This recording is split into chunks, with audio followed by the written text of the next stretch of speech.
Hello സുഹൃത്തുക്കളെ, എന്തൊക്കെയുണ്ട് വിശേഷങ്ങളൊക്കെ? നിങ്ങളെ നാട്ടിലൊക്കെ മഴയൊക്കെ പെയ്ത് തണുത്തോ? ഇപ്പോഴത്തെ കാലാവസ്ഥയൊക്കെ എങ്ങനെയുണ്ട്? നമുക്ക് ഇന്നൊരു മാമ്പഴ പുളിശ്ശേരി ഉണ്ടാക്കി വെക്കല്ലേ.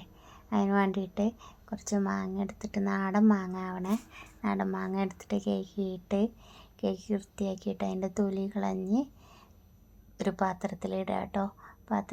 മൺചട്ടിയിൽ വെച്ചാൽ ഏറെ രസമാണ്. അങ്ങനെ തൊലിയൊക്കെ കളഞ്ഞ് ഞങ്ങൾ മൺചട്ടിയിൽ മാമ്പഴം ഇട്ടിട്ട് അടുപ്പത്ത് വെച്ച് ഒന്ന് കുറച്ച് വെള്ളത്തിൽ തിളപ്പിച്ചിട്ട് അതിലേക്ക് കുറച്ച് ശർക്കര പാനി ഒഴിച്ച് തിളപ്പിക്കുമ്പോൾ മാങ്ങ ഒന്ന് കുഴഞ്ഞ് വരും കേട്ടോ.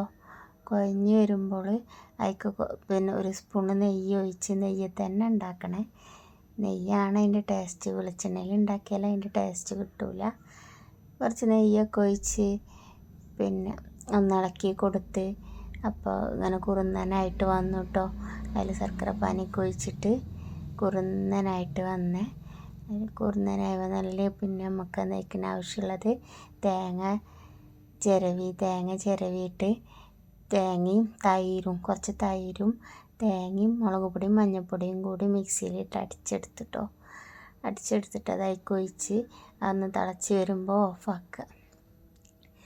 ഓഫാക്കി കഴിഞ്ഞിട്ട് നമ്മളൊരു ചട്ടി വെച്ചിട്ട് പിന്നെ നെയ്യിൽ തന്നെ കടുക് വറുക്കണം. അതിൽ കടുകും വേണം, കുറച്ച് നെയ്യും കടുകും ഉലുവി വറ്റൽമുളകും കരിവേപ്പിൻ്റെ ഇല ഇട്ട് കടുക് വറുത്തിട്ട് അതിലേക്ക് ഒഴിച്ചിട്ട് അപ്പോൾ മാമ്പഴ പുളിശ്ശേരി റെഡിയായി. എല്ലാവർക്കും ഇഷ്ടമായെങ്കിൽ ഒന്ന് പറയണമെങ്കിൽ ഒന്ന് ഉണ്ടാക്കി നോക്കിട്ടോ.